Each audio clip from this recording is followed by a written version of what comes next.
Gracias, Pastor Javier. Buenas noches, hermanos. Qué bueno verlos. De verdad que es motivo de alegría, me emociona poder compartir con ustedes la palabra de Dios. Y por favor, abran sus Biblias en el segundo libro de Crónicas, capítulo 29. Segundo libro de Crónicas, capítulo, gracias hermana, muy amable, le bendigo.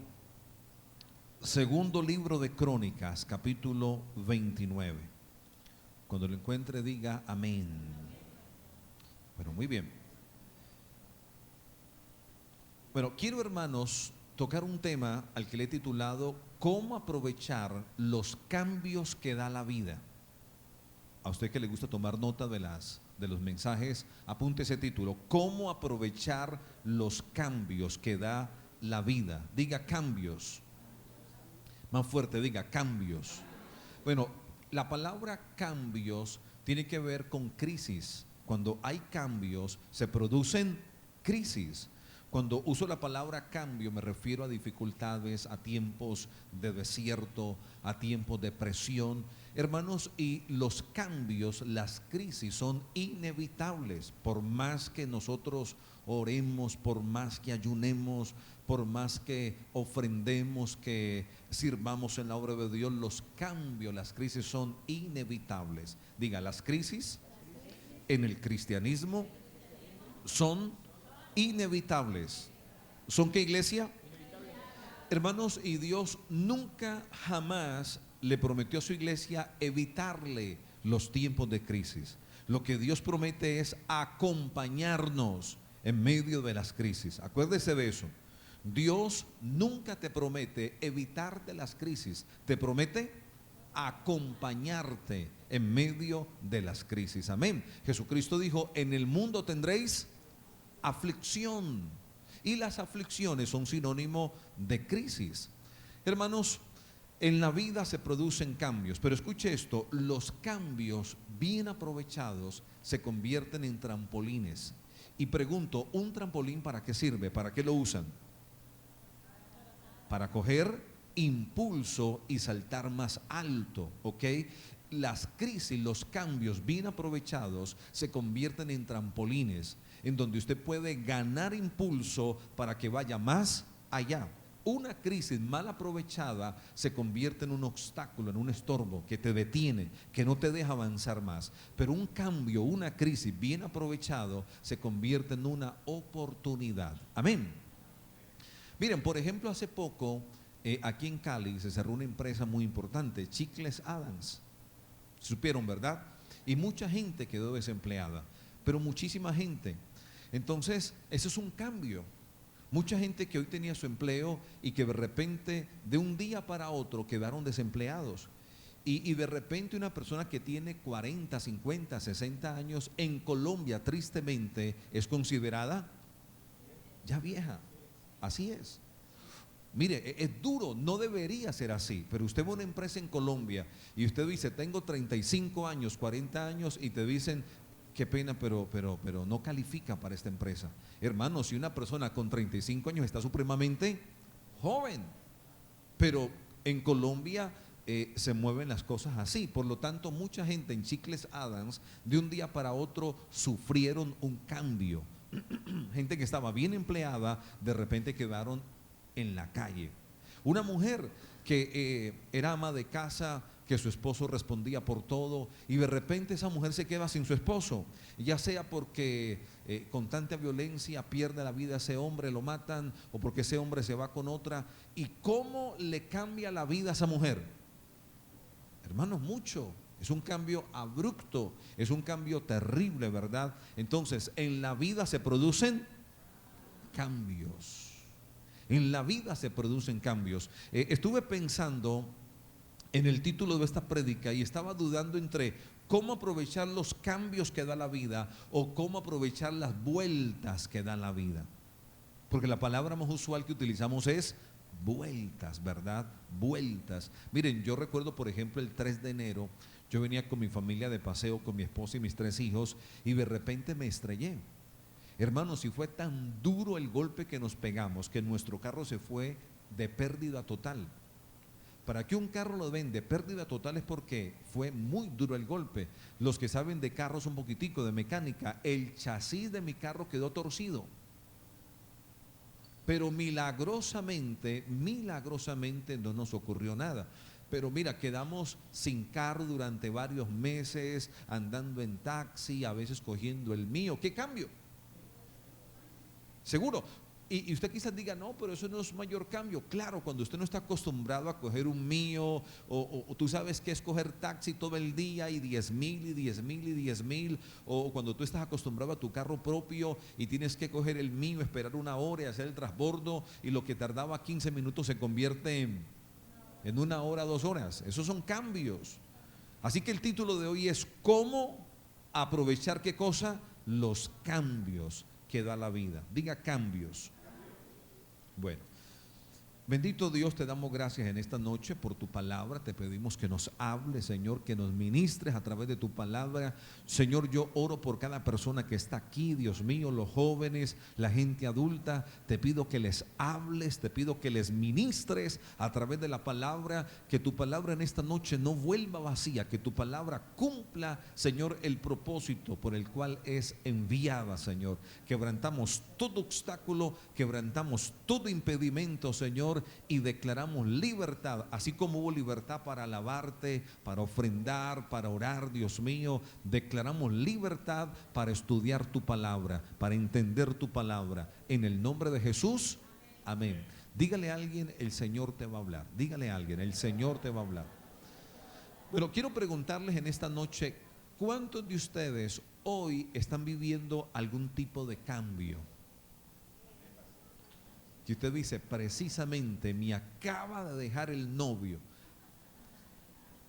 No, esa era una broma. Pero ¿cuántos otra vez están viviendo un tiempo de cambio? Bueno, yo hoy, la gran mayoría, hoy vengo a decirles que para mucha gente la palabra cambio tiene que ver con crisis o es sinónimo de crisis, pero realmente la palabra cambio es sinónimo de oportunidad. Acuérdese de eso. Cambio para mucha gente es crisis, pero en Cristo cambio es oportunidad. Acuérdese de eso, el cambio es un trampolín en donde usted se puede impulsar y llegar más lejos.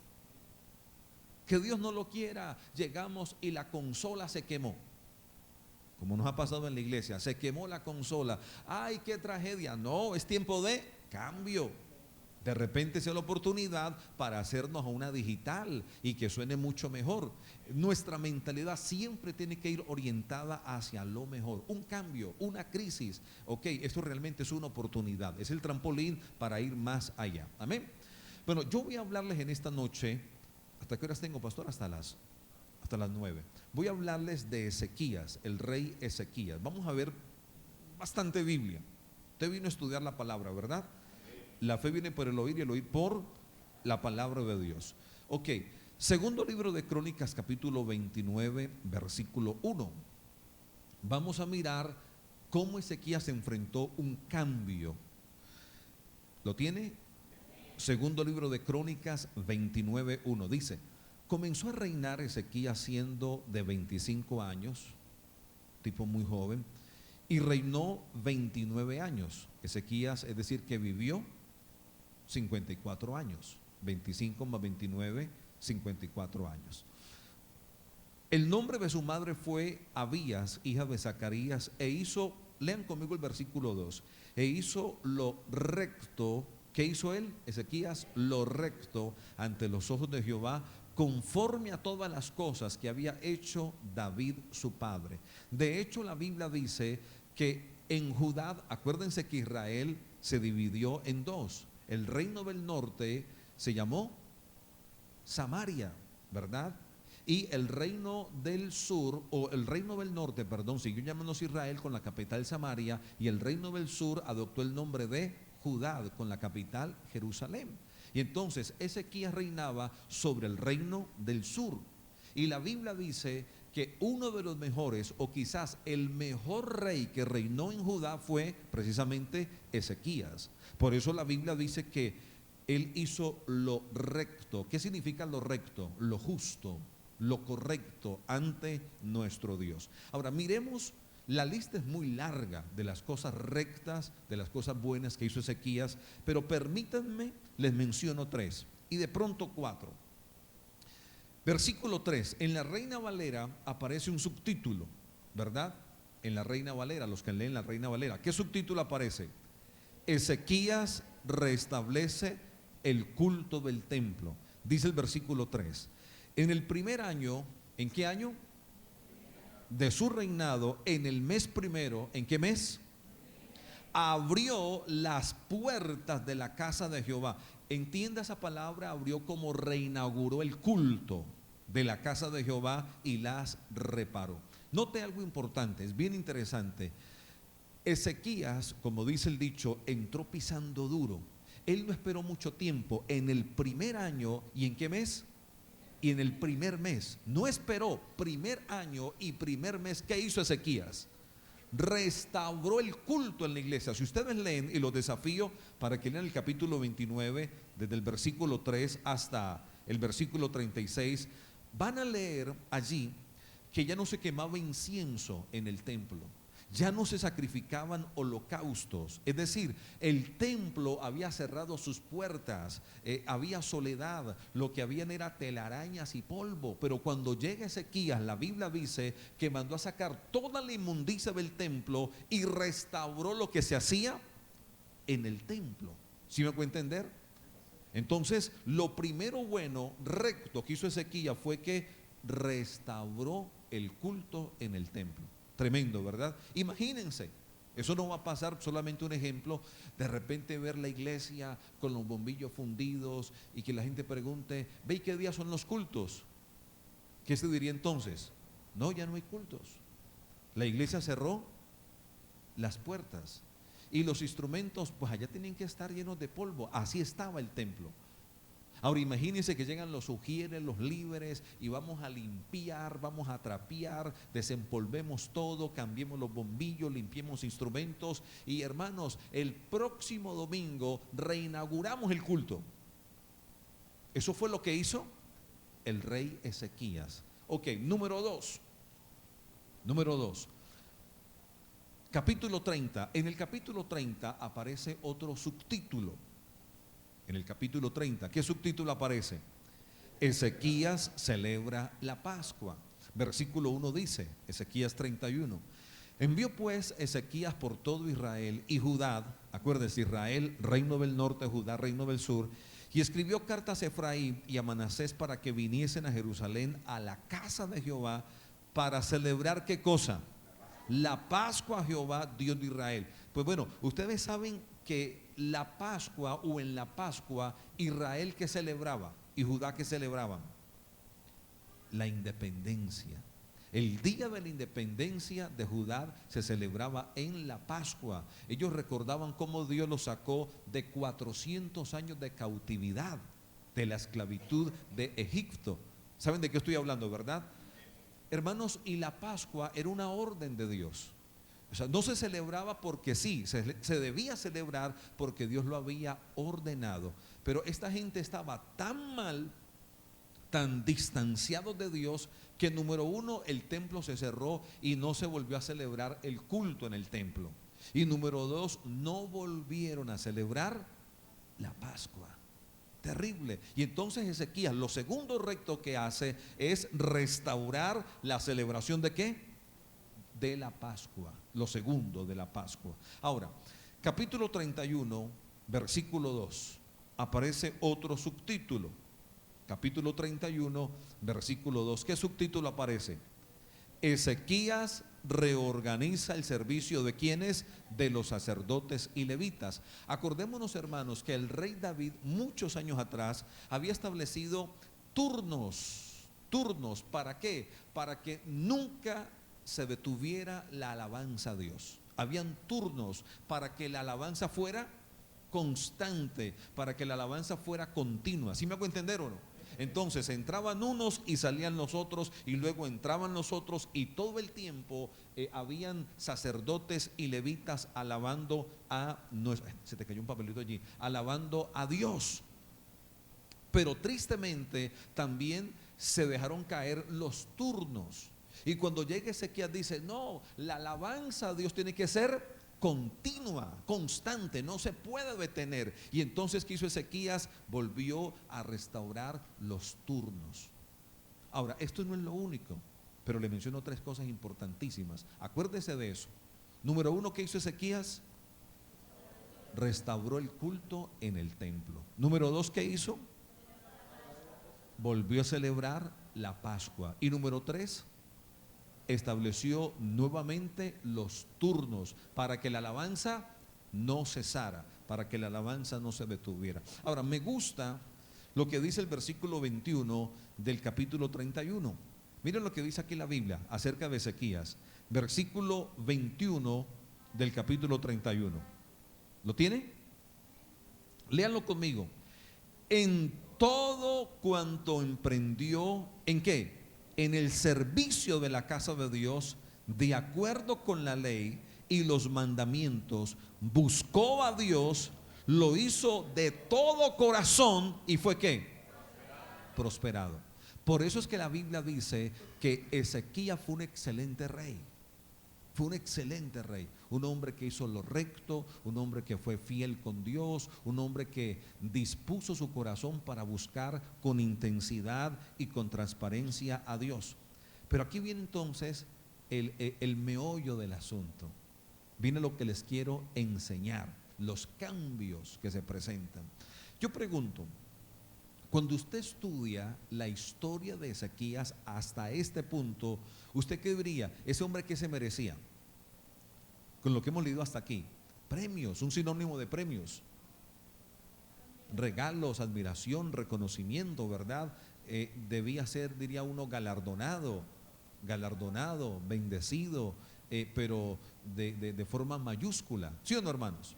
Ahora, vamos a mirar, y esto es bien interesante, capítulo 32, versículo 1. Necesito que todos se me apoyen allí, capítulo 32, versículo 1, porque aquí comienza el desarrollo del tema.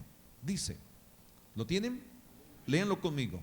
Después de estas cosas y de esta ¿qué? Ahora, cuando la Biblia dice después de estas cosas y de esta fidelidad, la Biblia ¿a qué se está refiriendo? A todo lo que acabamos de ver.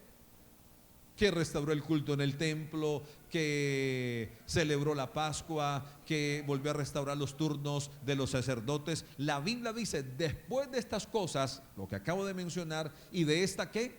Fidelidad. Dígalo más fuerte, diga fidelidad. ¿Qué pasó, iglesia? ¿Qué pasó? Vino Senaquerib, rey de los asirios, e invadió a Judá y acampó contra las ciudades fortificadas con la intención de ¿qué? Ok, mírenme para que me entiendan.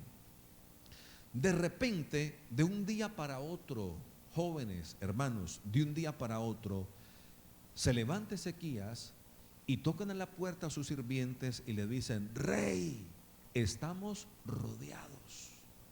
¿De quién?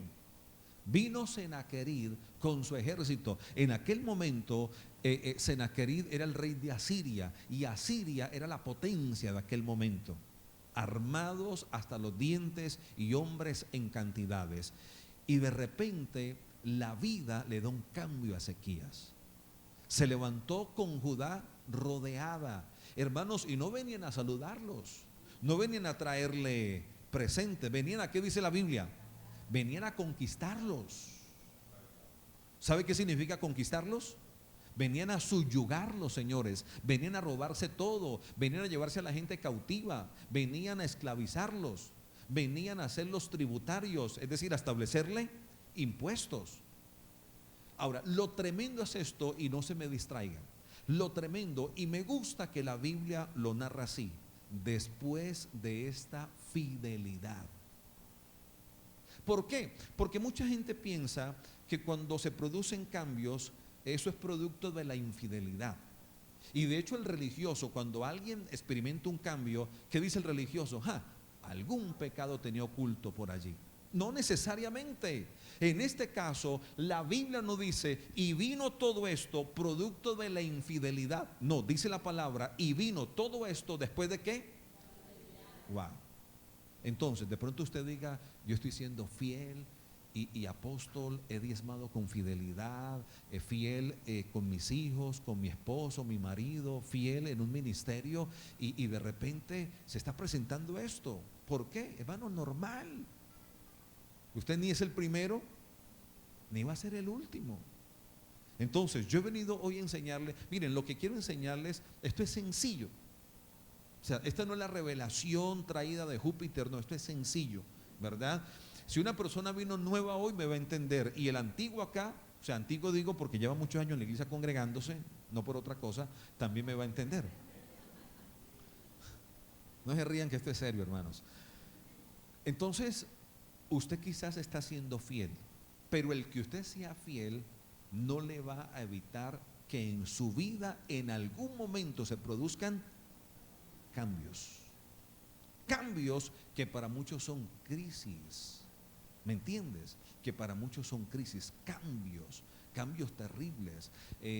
Hace algún tiempo, y eso fue muy doloroso, en la iglesia, un jovencito como de 16, 17 años iba en su carro Cali Jamundí y se mató. Yo estuve allí oficiando ese velorio, luego fuimos al cementerio, al entierro.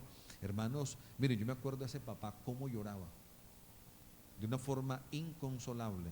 Esos son cambios. Eso es terrible. Pero apóstol, no puede ser, olvídese, si uno está en santidad y uno busca a Dios y uno es fiel, Dios no permite eso, no. Ya te lo dije, Dios nunca te promete evitarte las crisis, Dios te promete acompañarte. Dios te promete acompañarte. Entonces, no sé, ¿hasta aquí me han entendido? Se le presenta un cambio a Ezequías. Vamos a mirar en esta noche cuatro principios en los que caminó Ezequías. Y quiero que los aprendas porque son una herramienta poderosa para que enfrentes los tiempos de cambio. ¿Me entiendes? Ayúdame con la niña allí. Para que enfrentes los tiempos de cambio. O sea, 4 principios para que enfrentes los tiempos de cambio. Hija, ayúdame con la niña y Javier porque entonces ni escucha a la gente allí. Le agradezco. Sí, para eso está la escuela bíblica infantil, para que los niños estén allí. Muy bien, entonces, número 1, versículo 3. No, versículo 2 y parte inicial del versículo 3. ¿Lo tienen? Viendo pues Ezequías la venida de Sennacherib y su intención de combatir a Jerusalén, lean conmigo la parte inicial del versículo 3.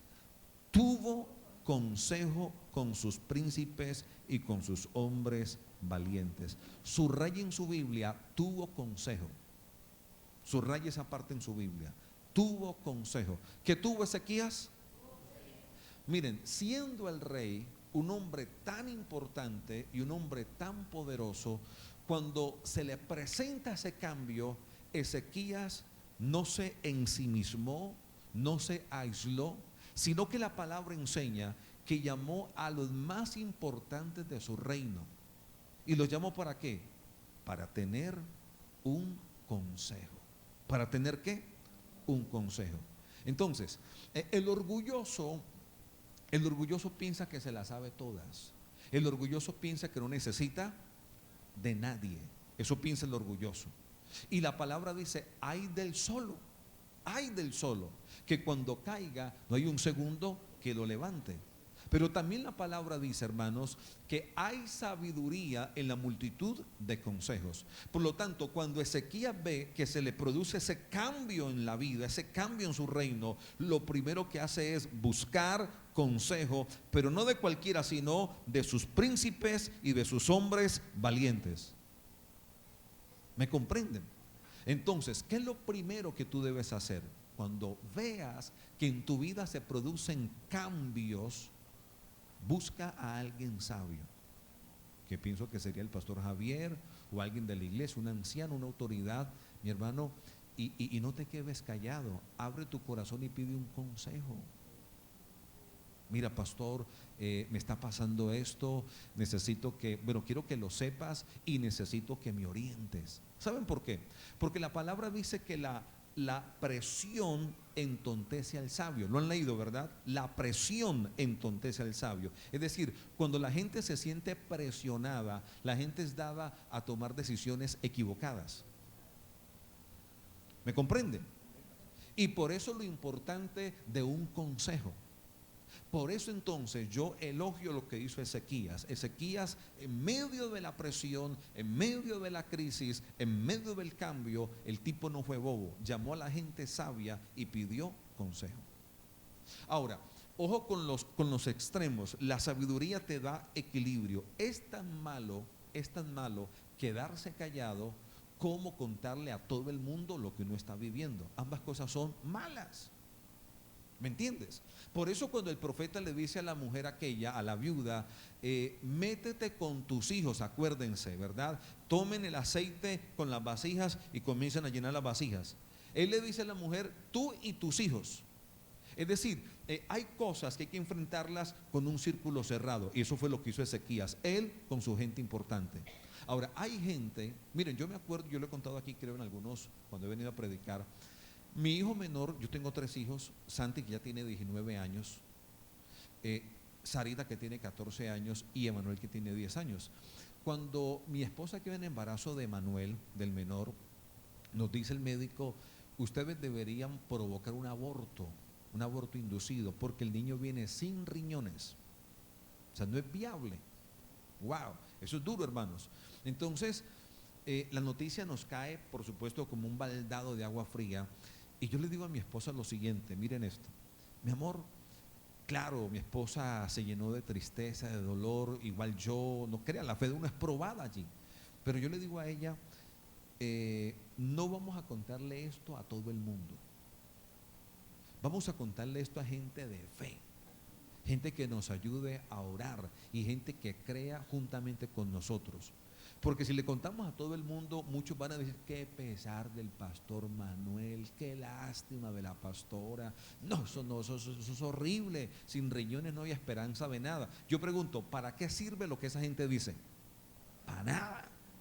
Pero tú le cuentas a alguien de fe y el de fe ¿cómo habla? Bueno, vamos a clamar, vamos a creerle a Dios, pastor, por un milagro. Bueno, creemos en la soberanía de Dios y si Él no quiere que nazca, pues no nace, pero si quiere que nazca, eso hay un milagro. ¿Me estás entendiendo? Entonces, cuando tú tengas una crisis, busca a gente sabia y que no sean muchos. Y hábleles tu corazón y diles, pastor, me está pasando esto, necesito una voz de sabiduría, necesito un consejo que me oriente. ¿Cuántos dicen amén? Bueno, muy bien. ¿Hasta aquí me entendió? Ahora, número 2, y esto es bien interesante, versículo 20, capítulo 32, versículo 20.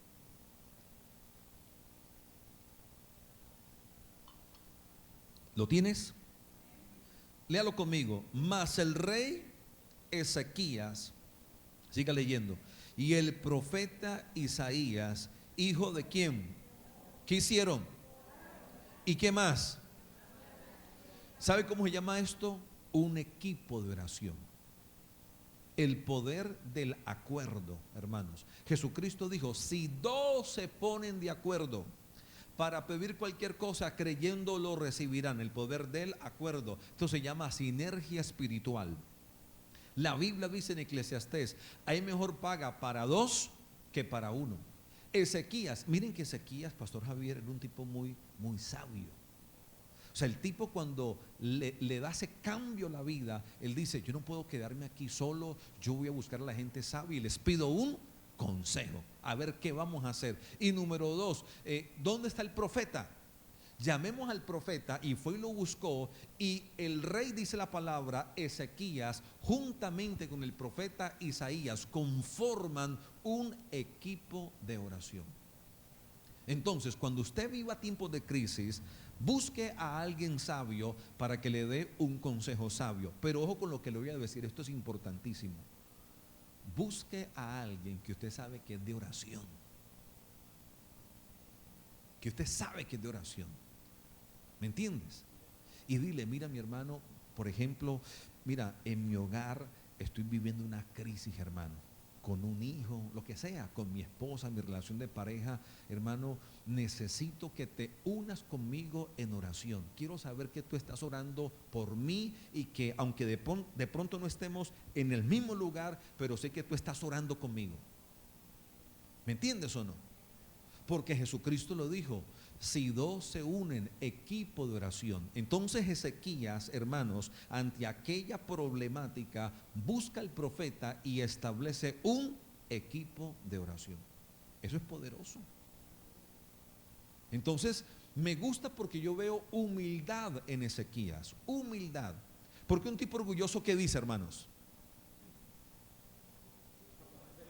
Número uno, yo no le cuento a nadie mis problemas. Y número dos, son autosuficientes. Yo simplemente necesito de Dios, hermano, eso solo yo puedo. No, Ezequiel dijo, no, no, no, yo necesito a alguien que se me una en oración por esto. Y pregunto, ¿quién mejor que el profeta?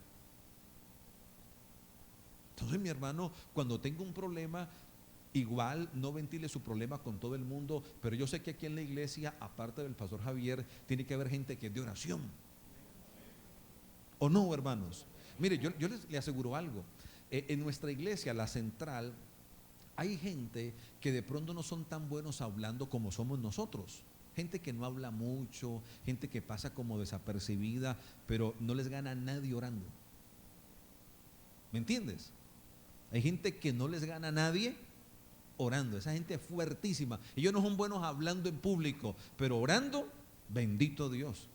Esa gente que te mueve el cielo con oración.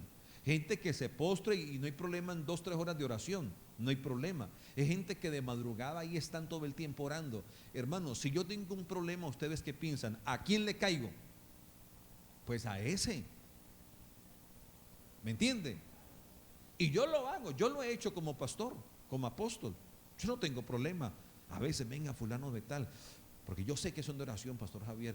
Hermano, tengo un problema, lo que sea, económico, de salud, en la iglesia hay como cierto problema, necesito que nos metamos a orar por esto. Ahora, yo sé que esa gente, tú solamente se lo cuentan es a Dios. Claro, porque tú le cuentas tu problema al equivocado y toda la iglesia termina orando por usted. No, es él, el profeta Isaías solamente, orando, clamando a Dios, ¿ok? Amén, hermanos. Bueno, muy bien.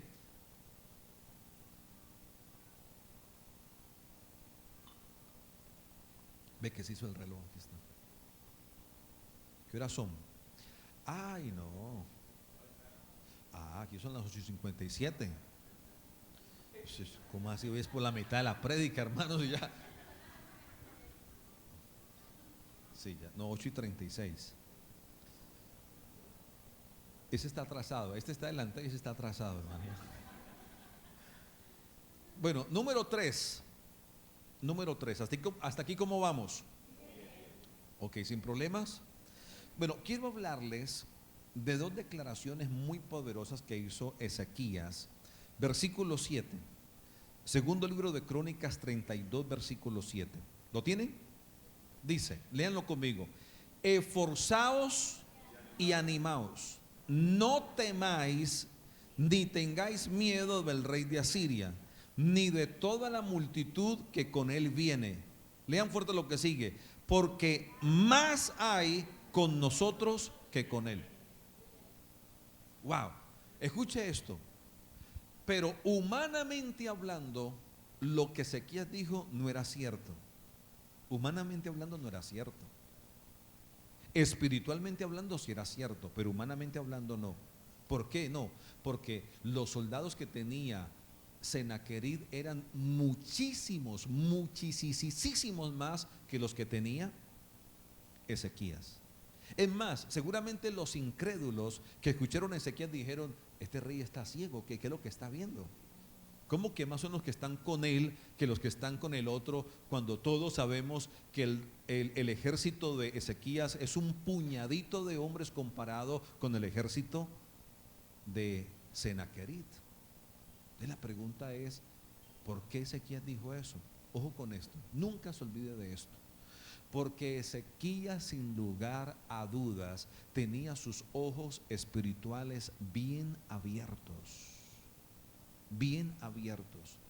Lo tercero, ¿cómo tú enfrentas los tiempos de cambio, de crisis? Con tus ojos bien abiertos.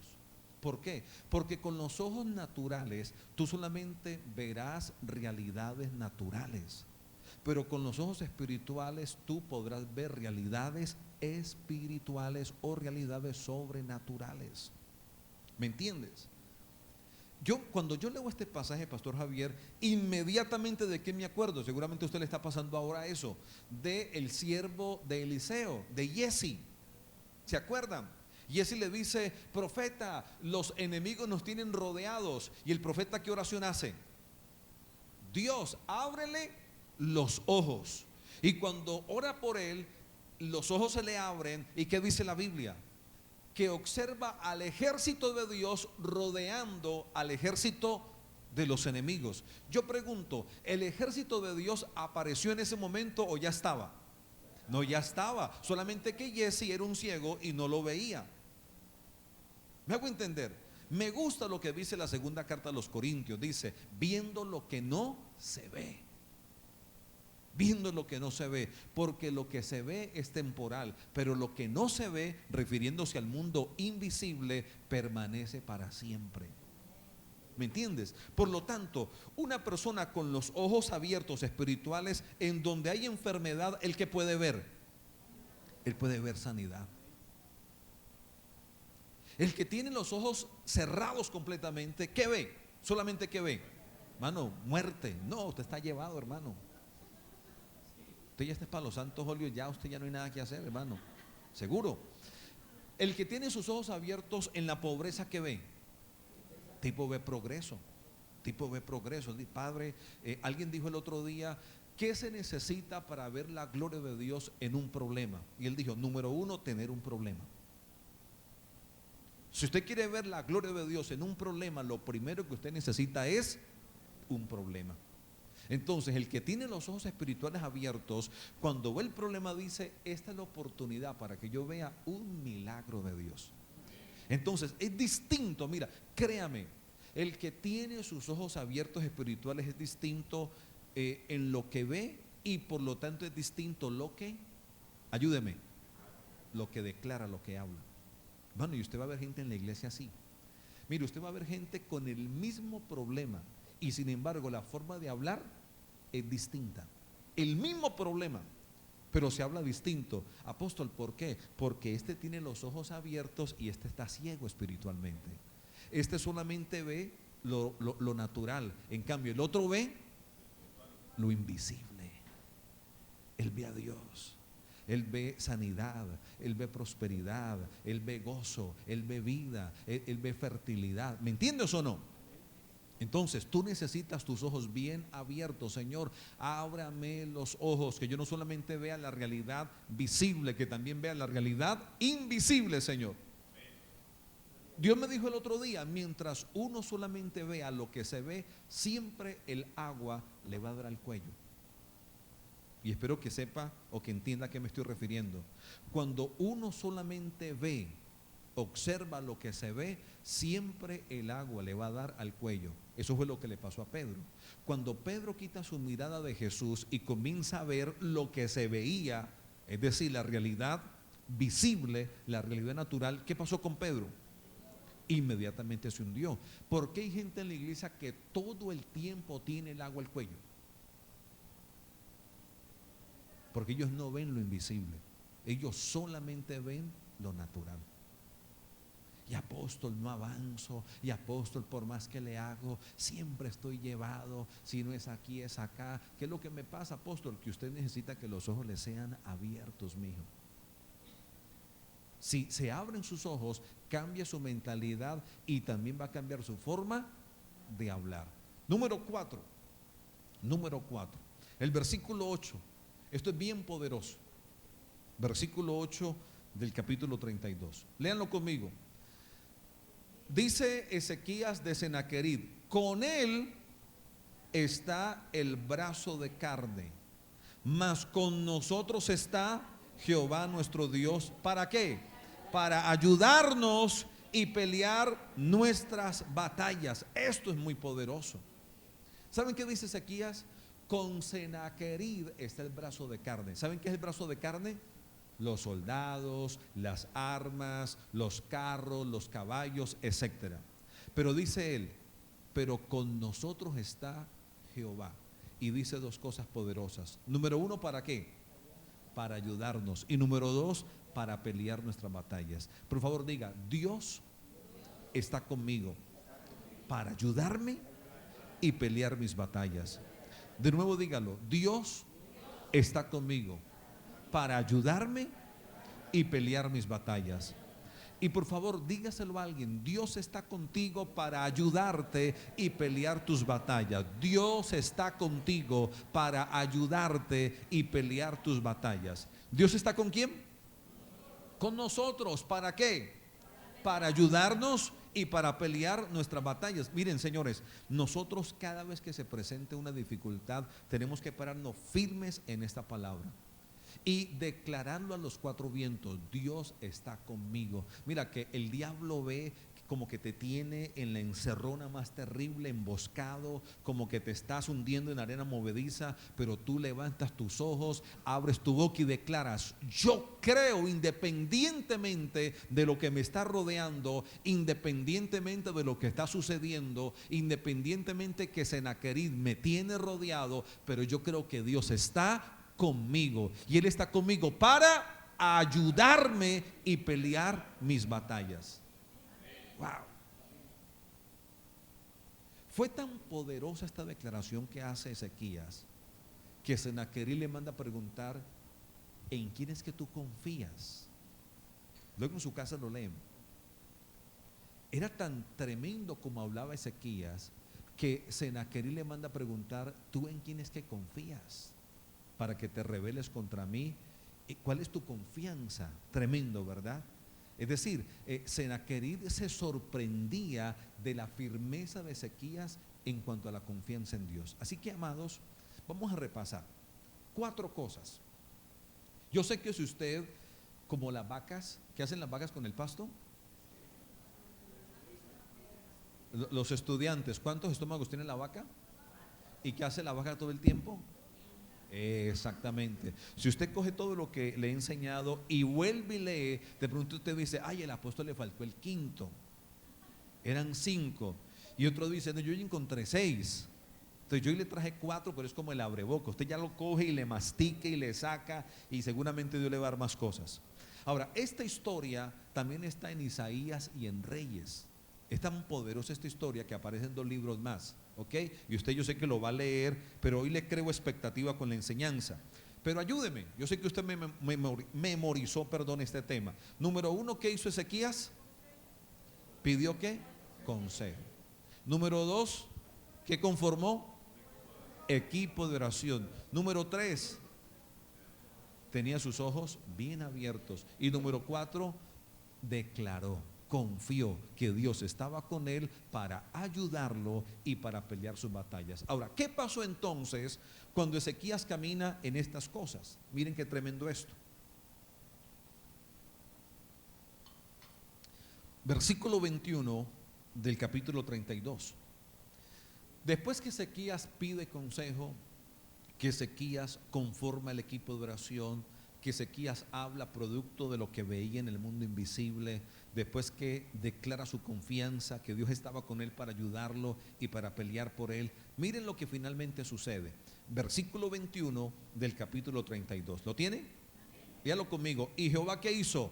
Envió un ángel, el cual destruyó a todo valiente y esforzado y a los jefes y capitanes en el campamento del rey de Asiria. Miren, aquí no lo dice, pero si no recuerdo mal, en Isaías menciona el número de la cantidad de soldados que el ángel mató en una noche. ¿Alguien sabe cuántos? ¿Alguien lo ha leído? 185,000 soldados. Senaquerib venía con 185,000, no, venía con más. Pero en aquella noche salió un ángel que Dios envió, hermanos, y ese ángel solito en una noche le mató 185,000 soldados a Senaquerib. Dice la palabra que al otro día cuando se levantan, lo único que observaban era muertos. ¿Usted se imagina, hermanos, la cantidad de sangre producto de 185,000 muertos? Ah, no, eso era un río de sangre. ¿O no, hermanos? Me imagino Senaquerí cuando se levanta y dice, ¿qué habrá dicho? Oh, ¿quién podrá defender? No, eso no dijo. ¿Qué pasó aquí? O sea, me quedé sin soldados. ¿Qué pasó aquí? Hermanos, Dios envió a su ángel. Mira esto, te lo voy a decir así. Cuando tú caminas en los principios que Ezequías caminó, Dios va a enviarte la solución de tus problemas. En este caso Dios envió a un ángel, pero no siempre Dios envía un ángel. Dios obra de muchísimas formas, de muchísimas maneras. Lo que yo no puedo decirte qué te va a enviar, porque no sé, Dios es Dios, ¿verdad? Pero lo que yo sí sé es que Dios te va a enviar la solución de tu problema. Dios va a tocar a alguien. Es más, mira, aunque le suene duro, si Dios tiene que usar al mismo diablo para que usted sea bendecido, lo va a usar. No le quepa la menor duda, ¿me entiendes? Dios hace lo que sea. Yo me acuerdo un día, un hermano de la iglesia, fiel con sus diezmos y sus ofrendas, pero de esa gente, fiel hermano, fiel, manejaba un taxi. Y un día llegó bravo el domingo a la iglesia, pero bravo, hermanos. Yo, ¿qué pasó, fulano de tal? Apóstol, no, yo quiero que usted me explique, porque es que yo no puedo concebir. Anoche salí a trabajar en el taxi, trabajar por la noche, y usted sabe que yo soy fiel, y comenzando el turno, se dice así, comenzando el turno, apóstol, me cogió la policía y me llevaron a la cárcel, y estuve en el calabozo hasta ahora, hasta las 7 de la mañana, porque me confundieron, sin plata. ¿Qué hago yo para la entrega ahora? Y en la cárcel durmiendo mal con otros. ¿Por qué, apóstol? Yo te cuento que yo no supe qué decirle en ese momento. ¿Qué le decía yo, hermano? Entonces le dije yo, ahí mismo oré, bueno, Padre de la gloria, bendiga a mi hermano, Dios. Cuando ¡pum!, me llegó una palabra y me dice Dios, lo estaba guardando. Había un plan de muerte para él y lo estaba guardando. Y le digo, varón de Dios, mira, habían pedido tu vida, hermano. Era noche de muerte para ti. Y Dios gratis te colocó como 10 escoltas para que te vigilaran toda la noche. ¿Quiénes son los escoltas? No, los policías. Vaya usted, contrate 10 escoltas para que lo cuiden, cuánto le vale. Dios los puso gratis ahí. Le digo, mira, Dios en su soberanía, tú no lo entendiste, te metió en la cárcel, dentro de un calabozo. ¿Quién te tocaba? No te tocaba nadie, papá. Y Dios colocó policías a tu alrededor para que te cuidaran, mi hermano. Lo que quiero decirle es que Dios obra de maneras diferentes y a veces ilógicas para nosotros, pero lo que usted tiene que creer y asegurarse es que Dios que obra, obra, que obra, obra. Diga, yo creo que Dios envía su bendición y Dios envía la solución para mis problemas. ¿Lo cree o no lo cree? Bueno, créalo en el nombre de Jesús. Y luego dice allí, vamos a leer el versículo, bueno, sigamos leyendo. Versículo 21, otra vez todo. Y Jehová envió un ángel, el cual destruyó a todo valiente y esforzado, ya le dije, como 185,000, y a los jefes y capitanes en el campamento del rey de Asiria.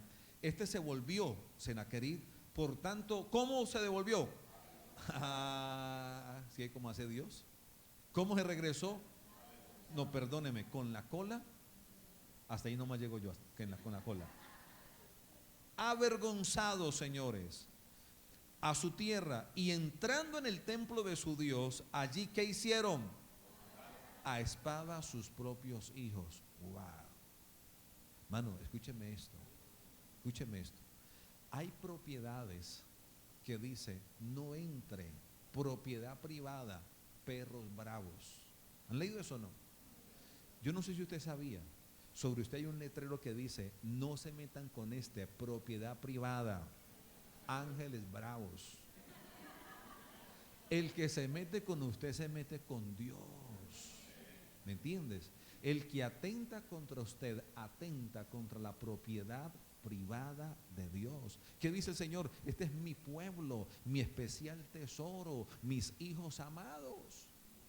¿Me entiendes? Y Ezequías estaba claro con eso. Luego dice, versículo 22, léanlo conmigo: así salvó Jehová a Ezequías y a los moradores de Jerusalén de las manos de Senaquerib, rey de Asiria, y de las manos de todos, y les dio reposo por todos lados. Versículo 23, y muchos trajeron a Jerusalén ofrenda a Jehová, siga leyendo, y ricos presentes a Ezequías, rey de Judá.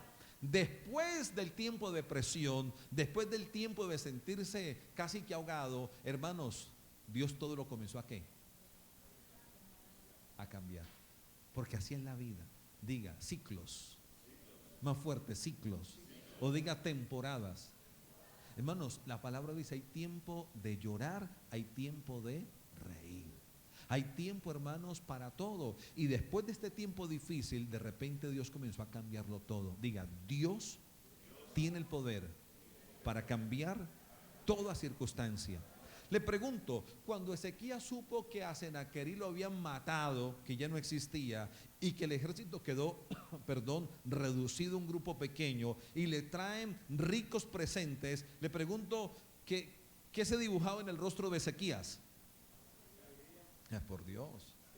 Yo pienso que una cosa era el rostro de Ezequías en el capítulo 32, versículo 1, y otro era el rostro de Ezequías, capítulo 32, versículo 23. ¿O no, hermanos? Claro, gracias, hermano. Y luego dice, y ricos presentas a Ezequías, rey de Judá, y fue muy ¿qué? Versículo 23, parte final. Y fue muy eso, engrandecido delante de todas las naciones, después de ¿qué? Ahora, versículo 27, ahí más adelantico, lean conmigo el 27, ¿lo tienen? Y tuvo Ezequías ¿qué? Riquezas y gloria, muchas en gran manera, y adquirió tesoros de plata y oro, piedras preciosas, perfumes, escudos y toda clase de joyas deseables. Wow. ¿Qué tal, hermanos? ¿Ven los cambios que da la vida? Primero fue un cambio que ejerció ¿qué? Pero luego hubo otro cambio que ¿qué hizo? Que levantó a Ezequías. Colóquese sobre sus pies, déjeme lloro por usted. ¿Qué horas son ya, pastor? ¿A cuántos Dios les habló en esta noche? Ok, espero que usted haya agarrado este mensaje. Tómese de la mano de alguien, por favor. Levántese, tómese de la mano de alguien. Déjeme lloro por usted en esta noche. Aleluya. Tómese de la mano de alguien. Le invito a que usted cierre sus ojos, por favor. Señor, en esta noche te damos gracias por la palabra, Señor. Señor, seguramente en esta noche hay gente en este lugar que están viviendo tiempos de cambio, Señor. Cambios que producen crisis. Seguramente muchos, Dios, en los últimos días han vivido cambios en su vida, Señor. Padre, y usualmente los cambios son sinónimo de crisis. Padre, pero también creo que en Cristo los cambios son oportunidades. Señor, y yo oro por cada persona que está aquí, Señor. Señor, tú colocaste en mi corazón que trajera esta palabra en esta noche. Hijo, hija, yo hoy he venido a decirte que los cambios que están viviendo no son para muerte, son para vida. Que los cambios que estás viviendo, de alguna manera Dios los ha permitido para que tú vayas más allá. Ese cambio no será un estorbo que impida el que tú avances. Ese cambio en esta noche se convierte en un trampolín para que tú vayas más allá de lo que algún día imaginaste, en el nombre de Jesús. Padre, yo declaro en esta noche, Señor, que todo Senaquerib que se ha levantado en contra de ellos, Señor, él retrocederá por el camino que vino avergonzado, Señor, en el nombre de Jesús, porque tú peleas por tu iglesia, porque tú defiendes a tu pueblo, tú peleas por tus amados, Señor. La Biblia dice que tú nos compraste a precio de sangre. Somos tu pueblo, pueblo adquirido por Dios a precio de sangre, Señor amado. Padre, yo declaro en esta noche que todo Sennacherib es avergonzado, es quebrantado en el nombre de Jesús de Nazaret. Y así como tú enviaste el ángel, Dios de la gloria, para que le diera esa gran victoria a Ezequías, creo que en esta noche tú envías ángeles, Dios de la gloria, ángeles para que operen a favor de tu pueblo. Creemos que en esta noche hay multitud de ángeles descendiendo, Señor. Créalo, mi hermano, multitud de ángeles que descienden y obran a favor de tu iglesia. Señor, Ezequías declaró lo que solamente se podía ver con los ojos espirituales. Isaías declaró solamente lo que era real en el mundo invisible. Y yo oro en esta noche para que los ojos de mis hermanos sean abiertos. Señor, ábrele los ojos a tu pueblo, que ellos puedan ver, Dios, lo que no se ve, que ellos puedan ver, Dios de la gloria, lo que solamente se puede observar con los ojos del Espíritu, Dios, en el nombre de Jesús de Nazaret. Clamo en esta noche, Señor mío, para que los ojos de todos ellos se abran, Dios mío, y que a partir de hoy, en donde hay muerte, ellos puedan ver vida, Señor. En donde hay enfermedad, ellos puedan ver salud. En donde hay miseria, ellos puedan ver progreso, Señor mío. En donde hay, Dios de la gloria, esterilidad, ellos puedan ver fructificación, puedan ver fertilidad, Señor mío. En el nombre de Jesús, en donde todo mundo ve puertas cerradas, oro para que ellos vean puertas abiertas, cielos abiertos, oportunidades, Dios de la gloria. Levante la mano de su hermano, por favor. Levante la mano de su hermano y repita conmigo esta oración. Diga: yo creo que Dios está con nosotros para ayudarnos y pelear nuestras batallas. En esta noche declaro en fe que Dios avergüenza a todo Sennacherib. Dios avergüenza a todo aquel y a todo lo que se levanta en contra del pueblo de Dios, en contra de la iglesia, avivando el fuego, en contra de mi vida y en contra de mi familia. Dios avergüenza todo aquello que se levanta para muerte.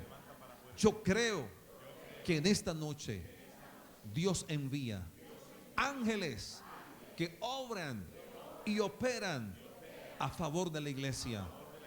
Y yo creo que con mis ojos veré la gloria de Dios, veré milagros, veré señales, veré prodigios, y como Ezequías seré engrandecido en gran manera en Cristo Jesús. Amén y amén. Denle un aplauso al Señor.